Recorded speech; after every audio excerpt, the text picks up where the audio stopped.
Book 10 is Marcus Aurelius at his most personal. He is aging. He has outlived friends, co-emperors, and children.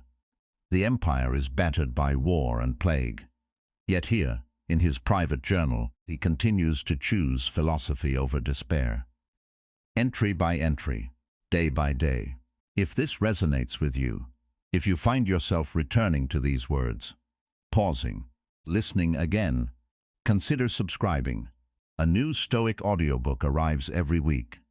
Free, unabridged, no interruptions. Just the words, the way they were meant to be heard. Section 1. O my soul, the time I trust will be when thou shalt be good, simple, single, more open and visible than that body by which it is enclosed. Thou wilt one day be sensible of their happiness, whose end is love, and their affections dead to all worldly things. Thou shalt one day be full, and in want of no external thing, not seeking pleasure from anything, either living or insensible, that this world can afford, neither wanting time for the continuation of thy pleasure, nor place and opportunity, nor the favour either of the weather or of men. When thou shalt have content in thy present estate, and all things present shall add to thy content. When thou shalt persuade thyself that thou hast all things, all for thy good, and all by the providence of the gods, and of things future also shalt be as confident that all will do well, as tending to the maintenance and preservation in some sort of his perfect welfare and happiness, who is perfection of life, of goodness and beauty, who gets all things, and containeth all things in himself, and in himself doth recollect all things from all places that are dissolved, that of them he may beget others again, like unto them. Such one day shall be thy disposition, that thou shalt be able, both in regard of the gods, and in regard of men, so to fit and order thy conversation, as neither to complain of them at any time for anything that they do, nor to do anything thyself, for which thou mayest justly be condemned. Section 2. As one who is altogether governed by nature, let it be thy care to observe what it is that thy nature in general doth require. That done, if thou find not that thy nature, as thou art a living sensible creature, will be the worse, for it thou mayest proceed. Next then, thou must examine what thy nature, as thou art a living sensible creature, doth require, and that, whatsoever it be, thou mayest admit of and doit. If thy nature, as thou art a reasonable living creature, will not be the worse for it. Now whatsoever is reasonable is also sociable. Keep thyself to these rules, and trouble not thyself about idle things. Section 3. Whatsoever doth happen unto thee, thou art naturally by thy natural constitution either able or not able to bear. If thou beest able, be not offended, but bear it according to thy natural constitution, or as nature hath enabled thee. If thou beest not able, be not offended, for it will soon make an end of thee, and itself, whatsoever it be, at the same time end with thee.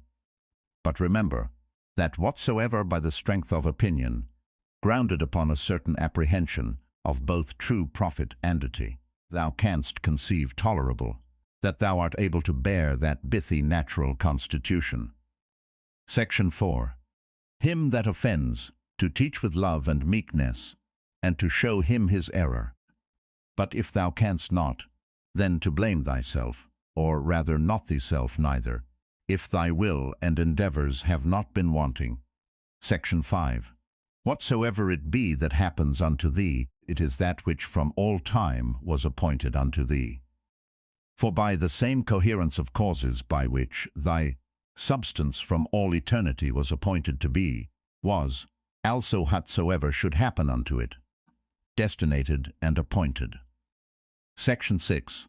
Either with Epicurus we must fondly imagine the atoms to be the cause of all things, or we must needs grant a nature. Let this then be thy first ground, that thou art part of that universe, which is governed by nature. Then secondly, that to those parts that are of the same kindred nature as thou art, thou hast relation of kindred. For of these, if I shall always be mindful, first, as I am a part, I shall never be displeased with anything that falls to my particular share of the common chances of the world. For nothing that is behoveful unto the whole can be truly hurtful to that which is part of it. For this, being the common privilege of all natures, that they contain nothing in themselves that is hurtful unto them, it cannot be that the nature of the universe, whose privilege beyond other particular natures is that she cannot against her will by any higher external cause be constrained, should beget anything and cherish it in her bosom that should tend to her own hurt and prejudice. As then I bear in mind that I am a part of such an universe, I shall not be displeased with anything that happens, and as I have relation of kindred to those parts that are of the same kind and nature that I am, so I shall be careful to do nothing that is prejudicial to the community, but in all my deliberations shall they that are of my kind ever be, and the common good, that which all my intentions and resolutions shall drive unto, as that which is contrary unto it, I shall by all means endeavor to prevent and avoid. These things once so fixed and concluded, as thou didst think him, a happy citizen, whose constant study and practice were for the good and benefit of his fellow citizens, and the carriage of the city such towards him, that he were well pleased with it. Must it needs be with thee, that thou shalt live a happy life. Section 7. All parts of the world, all things I mean that are contained within the whole world, must of necessity at some time or other come to corruption. Alteration, I should say, to speak truly and properly. But that I may be the better understood, I am content at this time to use that more common word. Now say I, if so be that this be both hurtful unto them, and yet unavoidable, would not, thinkest thou, the whole itself be in a sweet case? All the parts of it being subject to alteration, yea, and by them making itself fitted for corruption, as consisting of things different and contrary, and did nature then either of herself thus project and purpose the affliction and misery of her parts, and therefore of purpose so made them, not only that haply they might, but of necessity that they should fall into evil, or did not she know what she did when she made them? For either of these two to say is equally absurd. But to let pass nature in general, and to reason of things particular according to their own particular natures, how absurd and ridiculous is it, first to say that all parts of the whole are, by their proper natural constitution, subject to alteration, and then when any such thing doth happen, as when one doth fall sick and dieth, to take on and wonder, as though some strange thing had happened. Although this, besides, might move not so grievously to take on, when any such thing doth happen, that whatsoever is dissolved, it is dissolved into those things, whereof it was compounded. For every dissolution is either a mere dispersion of the elements into those elements, again whereof everything did consist, or a change of that which is more solid into earth, and of that which is pure and subtile or spiritual into air, so that by this means nothing is lost, but all resumed again into those rational generative seeds of the universe. And this universe, either after a certain period of time to lie consumed by fire, or by continual changes to be renewed, and so forever to endure. Now that solid and spiritual that we speak of, thou must not conceive it to be that very same which at first was, when thou wert born.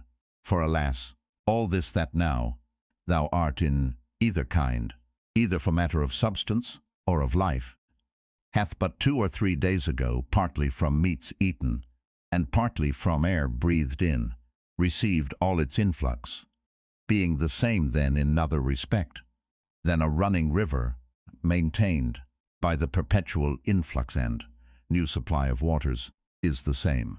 That therefore which thou hast since received, not that which came from thy mother, is that which comes to change and corruption. But suppose that for the general substance, and more solid part of it, should still cleave unto thee never so close. Yet, what is that to the proper qualities and affections of it, by which persons are distinguished, which certainly are quite different? Section 8. Now that thou hast taken these names upon thee, of good, modest, modator, of take heed, lest at any times by doing anything that is contrary, thou be but improperly so called, and lose thy right to these appellations. Or, if thou do, return unto them again with all possible speed. And remember that the word notes unto thee an intent and intelligent consideration of every object that presents itself unto thee, without distraction. And the word arity and contented acceptation of whatsoever by the appointment of the common nature happens unto thee. And the word a superextension, or a transcendent and outreaching disposition of thy mind, whereby it passeth by all bodily pains and pleasures, honor and credit, death and whatsoever is of the same nature, as matters of absolute indifferency, and in no wise to be stood upon by a wise man. These then, if inviolably thou shalt observe, and shalt not be ambitious to be so called by others, both thou thyself shalt become a new man, and thou shalt begin a new life. For to continue such as hitherto thou'st been, to undergo those distractions and distempers as thou must needs, for such a life as hitherto thou hast lived, is the part of on that is very foolish, and is over fond of his life, whom a man might compare to one of those half-eaten wretches, matched in the amphitheatre with wild beasts, who, as full as they are, all the body over with wounds and blood, desire for a great favour, that they may be reserved till the next day. Then also, and in the same estate, to be exposed to the same nails and teeth as before. Away, therefore, ship thyself, and from the troubles and distractions of thy former life convey thyself as it were unto these few names. And, if thou canst abide in them, or be constant in the practice and possession of them, continue there as glad and joyful as one that were translated unto some such place of bliss and happiness, as that which by Hesiod and Plato is called the islands of the blessed, by others called the Elysian fields. And whensoever thou findest thyself, that thou art in danger of arrelapse, and that thou art not able to master and overcome those difficulties and temptations that present themselves in thy present station, get thee into any private corner, where thou mayst be betterable, or if that will not serve, forsake even thy life rather, but so that it be not in passion, but in a plain, voluntary, modest way, this being the only commendable action of thy whole life, that thus thou art departed, or this having been the main work and business of thy whole life, that thou mightest thus depart, now, for the better remembrance of those names that we have spoken of, thou shalt find it a very good help, to remember the gods as often as may be, and that the thing which they require at our hands of, as many of us, as are by nature a reasonable creation, is not that with fair words and outward show of piety and devotion we should flatter them, but that we should become alike unto them, and that, as all other natural creatures, the fig tree, for example, the dog, the bee, both do, all of them, and apply themselves unto that which by their natural constitution is proper unto them, so man likewise should do that, which, by his nature as has a man, belongs unto him. Section 9. Toys and fooleries at home. wars abroad, sometimes terror, sometimes torpor, or stupid sloth. This is thy daily slavery. By little and little, if thou doest not better look to it, those sacred dogmata will be blotted out of thy mind. How many things be there, which when us a mere naturalist, thou hast barely considered of, according to their nature, thou doest let pass without any further use.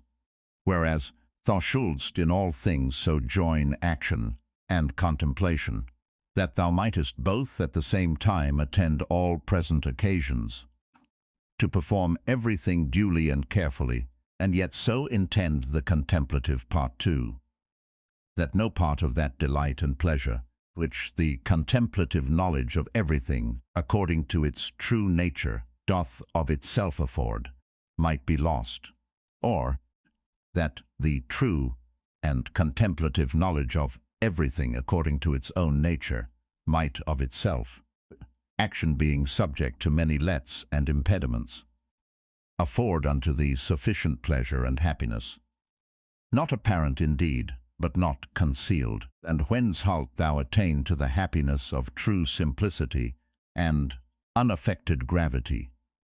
When shalt thou rejoice in the certain knowledge of every particular object, according to its true nature, as what the matter and substance of it is, what use it is for in the world, how long it can subsist, what things it doth consist of, who they be that are capable of it, and who they that can give it, and take it away. Section 10. As the spider, when it hath caught the fly that it hunted after, is not little proud, nor meanly conceited of herself, as he likewise that hath caught an hare, or hath taken a fish with his net, as another for the taking of a boar, and another of a bear. So may they be proud, and applaud themselves for their valiant acts against the Sarmatai, or northern nations lately defeated. For these also, these famous soldiers and warlike men, if thou dost look into their minds and opinions, what do they for the most part but hunt after prey? Section 11. To find out and set to thyself some certain way and method of contemplation, whereby thou mayest clearly discern and represent unto thyself the mutual change of all things the one into the other. Bear it in thy mind evermore, and see that thou be truly well exercised in this particular, for there is not anything more effectual to beget true magnanimity. Section 12. He hath got loose from the bonds of his body, and, perceiving that within a very little while, he must of necessity bid the world farewell, and leave all these things behind him, he wholly applied himself, as to righteousness in all his actions, so to the common nature in all things, that should happen unto him, and contenting himself with these two things, to do all things justly. And whatsoever God doth send to like well of it, what others shall either say or think of him, or shall do against him, he doth not so much as trouble his thoughts with it. To goon straight, with the right and reason directed him, and by so doing to follow God, was the only thing that he did mind, that, his only business and occupation. Section 13. What use is there of suspicion at all? Or, why should thoughts of mistrust, and suspicion concerning that which is future, trouble thy mind at all? What now is to be done, if thou mayest search and inquirest into that, what needs thou care for more? And if thou art well able to perceive it alone, let no man divert thee from it. But if alone thou doest not so well perceive it, suspend thine action, and take advice from the best. And, if there be anything else that doth hinder thee, goon with prudence and discretion, according to the present occasion and opportunity, still proposing that unto thyself which thou doest conceive most right and just. For to hit that aright, and to speed in the prosecution of it, must needs be happiness, since it is that only which we can truly and properly be said to miss of, or miscarry in section 14. What is that? That is slow and yet quick. merry, and yet grave. That in all things doth follow reason for his guide. Section 15. In the morning, as soon as thou art awaked, when thy judgment, before either thy affections or external objects have wrought upon it, is yet most free and impartial, put this question to thyself, whether if that which is right and just be done, the doing of it by thyself, or by others when thou art not able thyself, be a thing material or no, for sure it is not. And as for these that keep such a life, and stand so much upon the praises or dispraises of other men, hast thou forgotten what manner of men they be, that such and such upon their beds, and such at their board, what their ordinary actions are, what they pursue after, and what they fly from, what thefts and rapines they commit, if not with their hands and feet, yet with that more precious part of theirs, their minds, which, would it but admit of them, might enjoy faith, modesty, truth, justice, a good spirit. Section 16. Give what thou wilt, and take away what thou wilt, saith he that is well taught and truly modest, to him that gives and takes away. And it is not out of a stout and peremptory resolution that he saith it, but in mere love and humble submission. Section 17.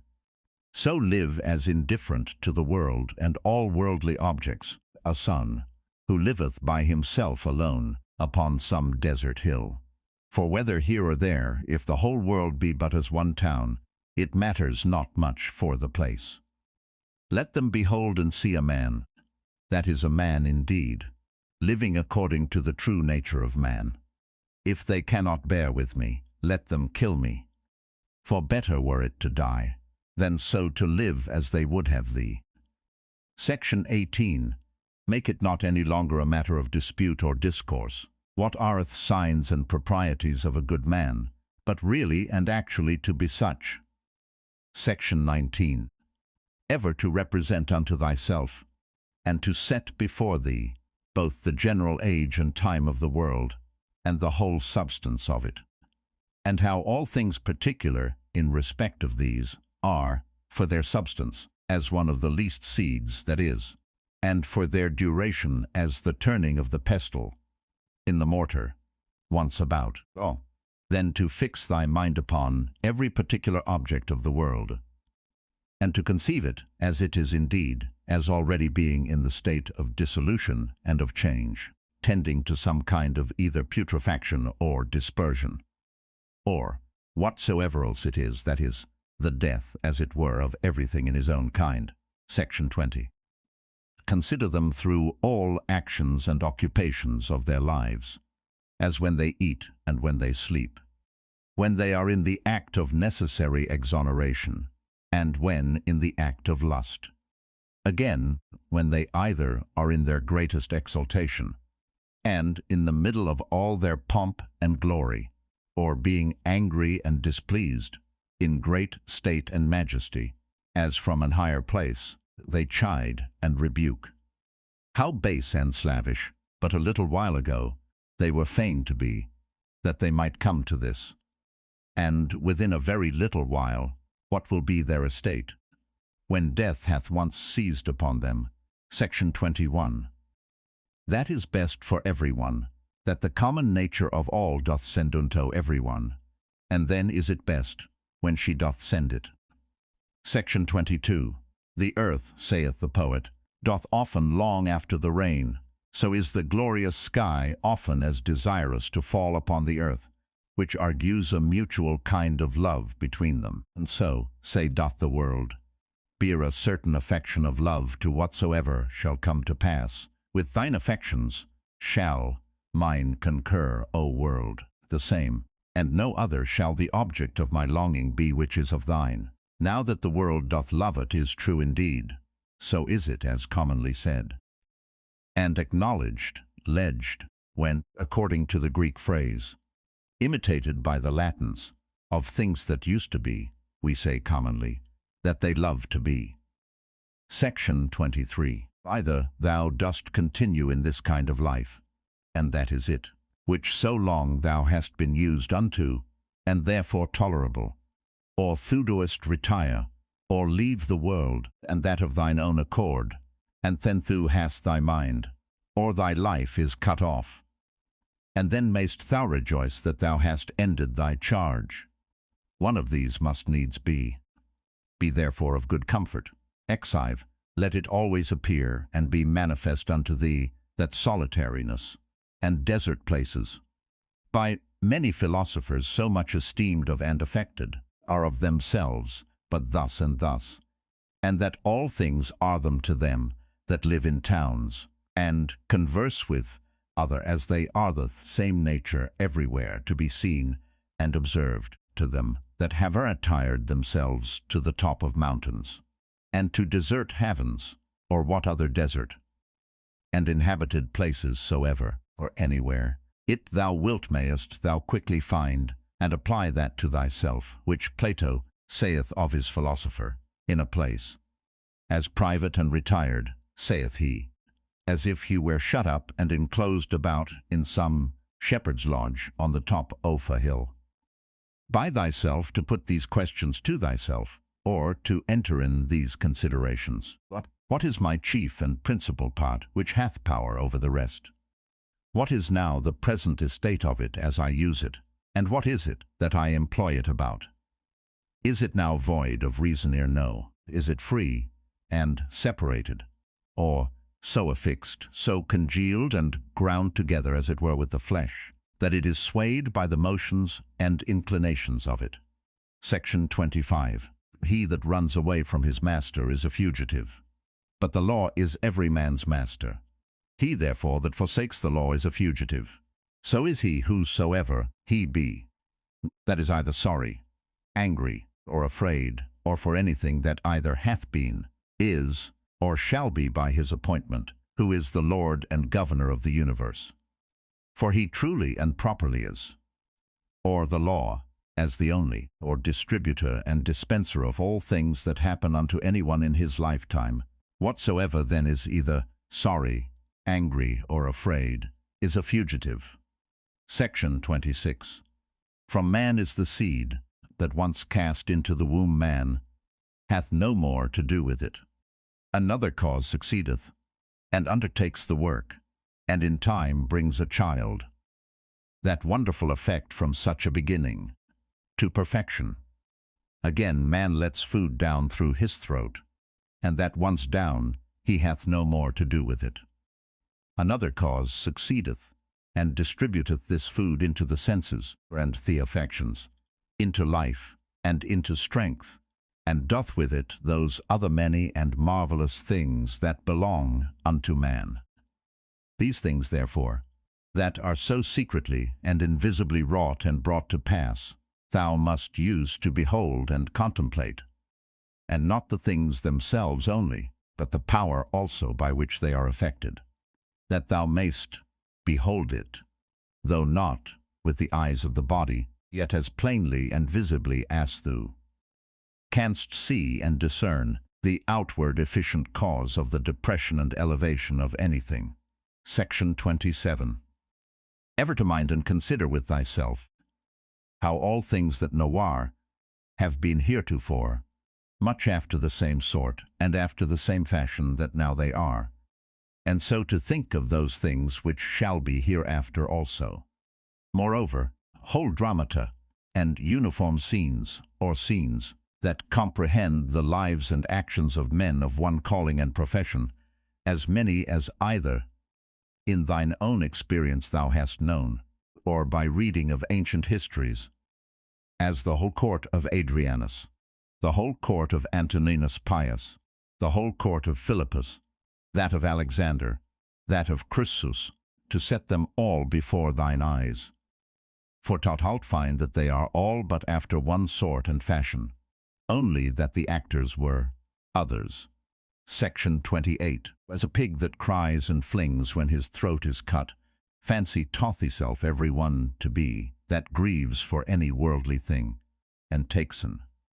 Such a one is he also who, upon his bed alone, doth bewail the miseries of this our mortal life. And remember this, that unto reasonable creatures only it is granted that they may willingly and freely submit unto providence, but absolutely to submit is a necessity imposed upon all creatures equally. Section 29.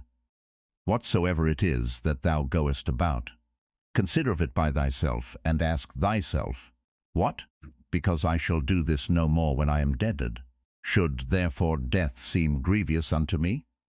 Section 30. When thou art offended with any man's transgression, presently reflect upon thyself, and consider what thou thyself art guilty of in the same kind. As that thou also perchance dost think it a happiness either to be rich, or to live in pleasure, or to be praised and commended, and so of the rest in particular. For this, if thou shalt call to mind, thou shalt soon forget thine anger, especially when at the same time this also shall concur in thy thoughts, that he was constrained by his error and ignorance so to do. For how can he choose, as long as he's of that opinion? Do thou therefore, if thou canst, take away that from him that forceth him to do as he doth. Section 31. When thou seest Satiro, think of Socraticus and Eutyches, or Hymen, and when Euphrates, think of Eutychio and Silvanus, when Alciphron of Tropiophorus, when Xenophon of Crito, or Severus. And when thou doest look upon thyself, fancy unto thyself someone or other of the Caesars, and so for every one, some one or other that hath been for estate and profession answerable unto him. Then let this come to thy mind at the same time. And where now are they all? Nowhere or anywhere. For so shalt thou at all time be able to perceive how all worldly things are but as the smoke that vanisheth away, or indeed merry no thing. Especially when thou shalt call to mind this also, that whatsoever is once changed shall never be again as long as the world endureth. And thou then, how long shalt thou endure? And why doth it not suffice thee, if virtuously, and as becometh thee, thou mayest pass that portion of time, how little soever it be, that is allotted unto thee? Section 32. What a subject and what a course of life is it, that thou doest much desire to be rid of? For all these things, what are they?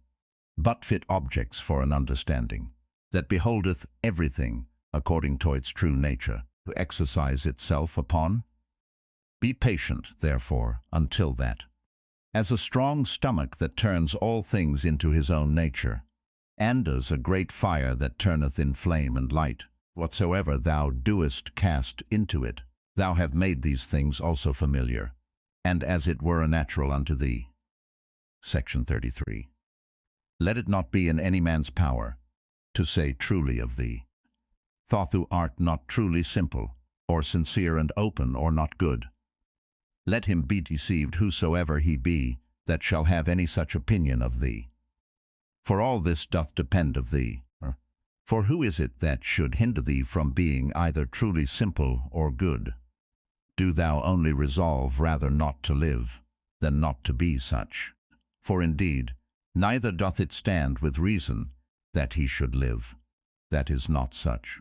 What then is it that may upon this present occasion, according to best reason and discretion, either be said or done? For whatsoever it be, it is in thy power either to do it, or to say it.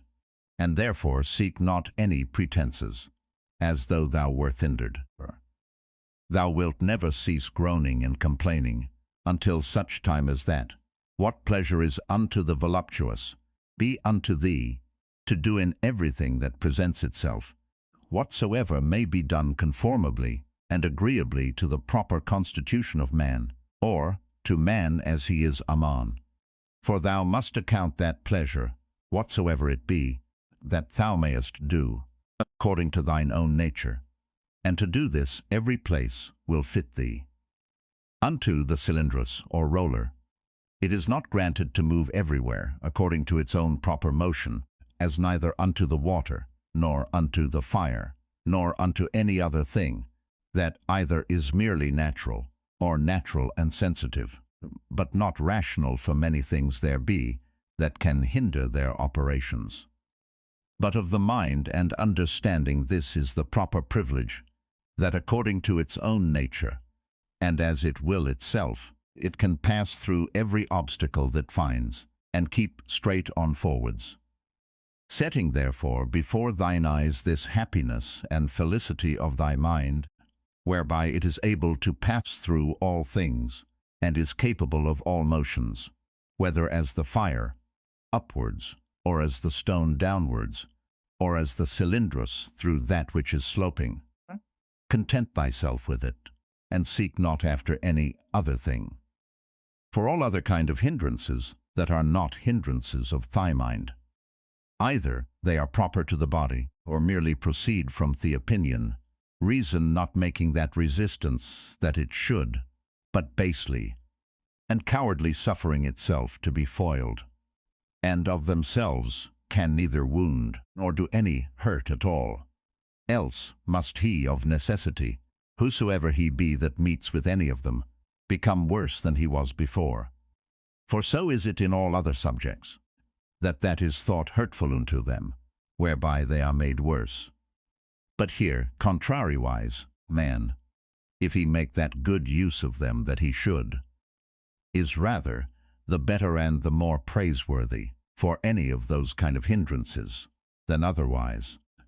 But generally remember that nothing can hurt a natural citizen, that is not hurtful unto the city itself, nor anything hurt the city that is not hurtful unto the law itself. But none of these casualties or external hindrances do hurt the law itself, or are contrary to that course of justice and equity by which public societies are maintained. Neither therefore do they hurt either city or citizen. Section 34. As he that is bitten by a mad dog is afraid of everything almost that he seeth, so unto him whom the dogmata have once bitten, or in whom true knowledge hath made an impression, everything almost that he sees or reads, be it never so short or ordinary, doth afford a good memento, to put him out of all grief and fear, as that of the poet. The winds blow upon the trees, and their leaves fall upon the ground. Then do the trees begin to bud again, and by the springtime they put forth new branches. So is the generation of men. Some come into the world, and others go out of it. Of these leaves then thy children are, and they also that applaud thee so gravely, or that applaud thy speeches, with that their usual acclamation. O wisely spoken I, and speak well of thee, as on the other side, they that stick not to curse thee, they that privately and secretly dispraise and deride thee, they also err, but leaves. And they also that shall follow, in whose memorious names of men famous after death is preserved, they are but leaves neither. For even so is it of all these worldly things. Their spring comes, and they are put forth. Then blows the wind, and they go down. And then in lieu of them grow others out of the wood or common matter of all things, like unto them. But to endure but for a while is common unto all.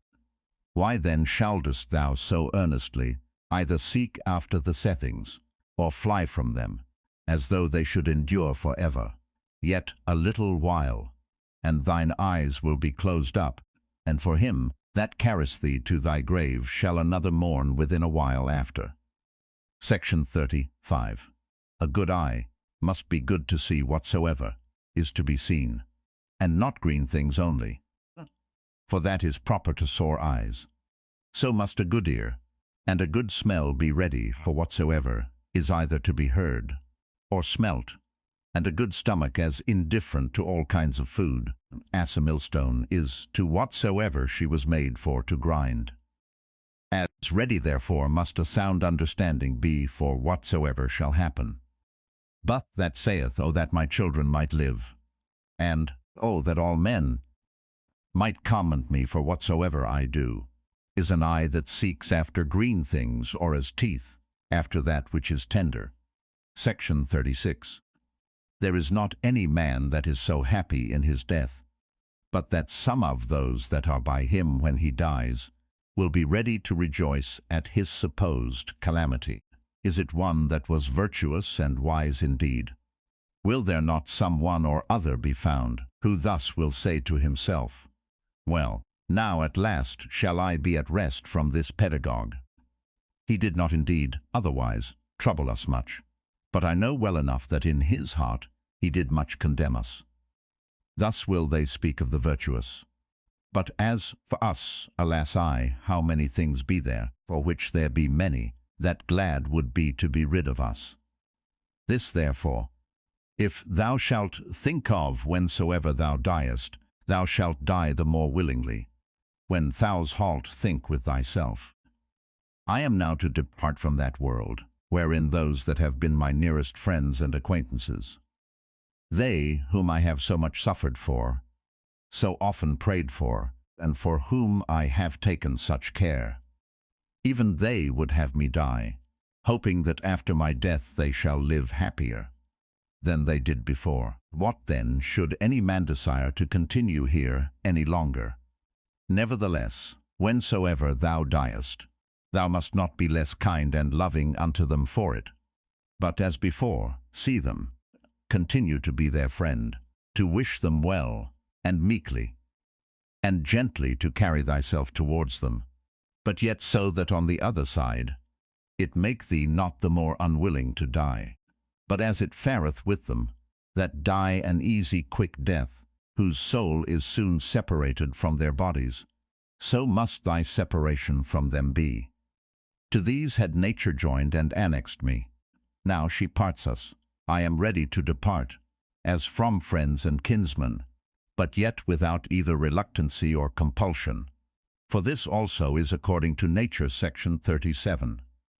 Use thyself, as often as thou seest any man do anything, presently, if it be possible, to say unto thyself, what is this man's end in this his action? But begin this course with thyself first of all, and diligently examine thyself concerning whatsoever thou doest. Section 38. Remember that that which sets a man at work, and hath power over the affections to draw them either one way or the other way, is not any external thing properly, but that which is hidden within every man's dogmata and opinions. That is rhetoric, that is life, that to speak true is man himself. As for thy body, which, as a vessel or a case, compasseth thee about, and the many and curious instruments that it hath annexed unto it, let them not trouble thy thoughts. For of themselves they are but as a carpenter's axe, but that they are born with us, and naturally sticking unto us. But otherwise without the inward cause that hath power to move them, and to restrain them, those parts are of themselves of no more use unto us than the shuttle ice of itself to the weaver, or the pen to the writer, or the whip to the coachman.